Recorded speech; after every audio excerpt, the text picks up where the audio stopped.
오늘은 건조해지기 시작하는 겨울철에 꼭 필요한 가습기 종류에 대해 알아보도록 하겠습니다. 가습기는 가습 방식에 따라 초음파식, 가열식, 복합식, 기화식 이렇게 4가지로 분류할 수 있습니다. 각 방식별 장단점 및 사용 환경에 따른 가습 방식을 추천드리니 본인에게 적합한 가습기 방식을 선택하시기 바랍니다. 초음파 방식은 물을 진동시켜 잘게 쪼갠 물방울을 뿜는 원리로 작동되는 방식입니다. 초음파 방식의 장점은 가격이 저렴하고 소비 전력이 낮기 때문에 유지 비용이 저렴하다는 것입니다. 또한 휴대용부터 대용량까지 크기가 다양하고 분무 온도가 차가워서 아이들에게 안전합니다.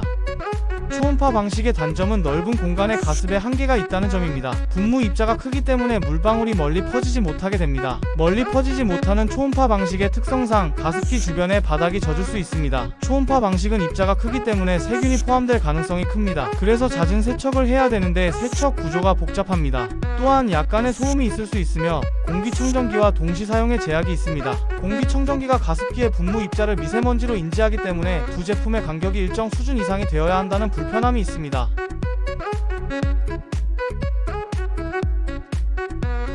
가열 방식은 냄비에 물을 넣고 끓이는 것과 같은 원리로 작동하는 방식입니다. 가열 방식의 장점은 순수한 수증기로만 가습한다는 점입니다. 물을 끓여서 가습하는 방식이기 때문에 세균 등의 안전성이 매우 우수합니다. 또한 가습 범위가 초음파 방식보다 넓은 편이고 구조가 간단해서 세척이 간편합니다. 하지만 단점은 비교적 고가에 판매되며 소비 전력이 높은 편입니다. 초음파 방식이 20에서 30W 수준인데 비해 가열 방식은 250W 수준의 전력을 소비합니다. 또한 물을 끓여 가습하기 때문에 물이 끓으면서 소음이 발생합니다. 그리고 가습 온도가 높아 화상의 위험이 있습니다. 아이들이 실수로 건드리거나 한다면 크게 다칠 위험이 있습니다.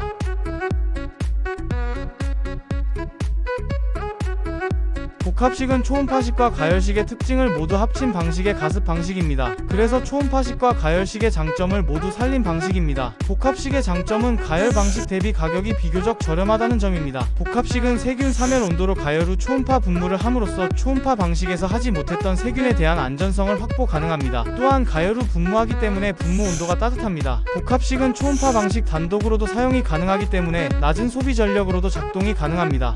복합식의 단점은 마찬가지로 초음파 방식과 가열 방식의 단점을 모두 가지고 있습니다. 분무 입자가 크기 때문에 넓은 공간의 가습에는 한계가 있고 가습기 주변 바닥이 젖을 수 있습니다. 그리고 가열 기능을 사용했을 때는 초음파 방식보다 소비 전력이 높습니다. 초음파 방식은 20에서 30W 수준인데 복합식은 120W 수준의 전력을 소비합니다. 세척 부위가 넓고 구조가 복잡하며 약간의 소음이 있습니다. 또한 초음파 방식과 마찬가지로 분무 입자 크기가 크기 때문에 공기청정기와 동시 사용에 제약이 있습니다.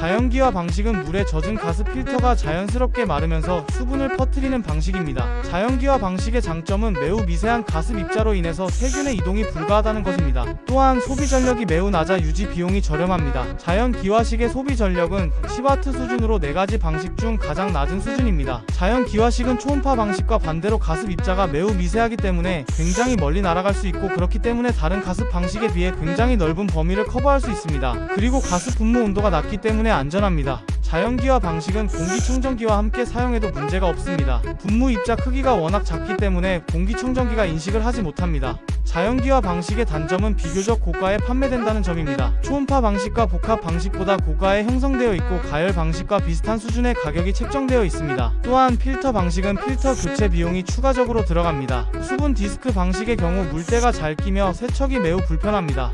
자연기화 방식은 관리 정도에 따라 냄새가 발생할 수 있습니다. 그리고 주변 공기질에 따라 필터 및 수조의 오염도가 영향을 많이 받습니다. 자연기화 방식은 겨울에 찬바람이 가습기에서 나오기 때문에 불편하실 수도 있습니다.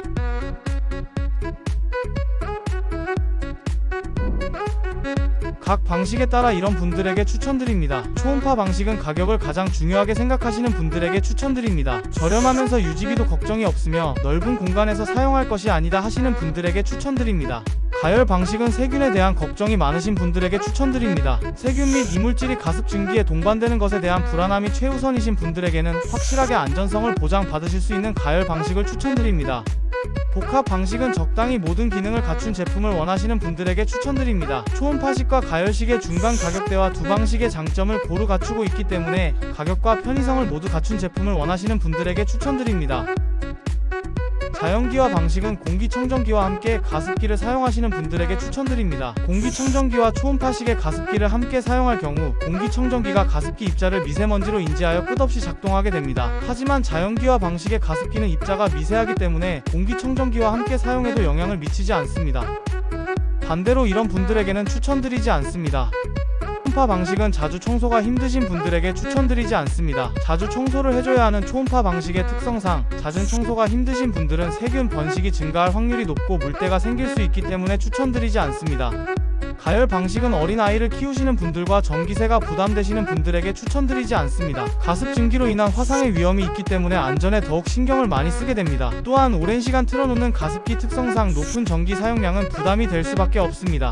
복합 방식은 초음파 방식과 마찬가지로 청소가 힘드신 분들에게 추천드리지 않습니다. 초음파 방식보다는 세균 번식 확률이 적지만 청소를 자주 해주지 않으면 물때가 생길 수 있습니다. 또한 분무 입자가 크고 무거워 넓은 공간을 가습하고 싶으신 분들에게는 추천드리지 않습니다. 자연기화 방식은 냄새에 예민하신 분들과 유지 비용이 부담되시는 분들에게 추천드리지 않습니다. 자연기화 방식은 필터 유지 비용이 추가적으로 들어가기 때문에 지속적인 비용이 들어갑니다. 그리고 냄새에 예민하신 분들이라면 자연기화 방식은 추천드리지 않습니다. 자연기화 방식은 필터를 자주 세척해주지 않으면 냄새가 날 수 있습니다. 그리고 찬바람이 나오는 것이 싫으신 분들에게도 추천드리지 않습니다.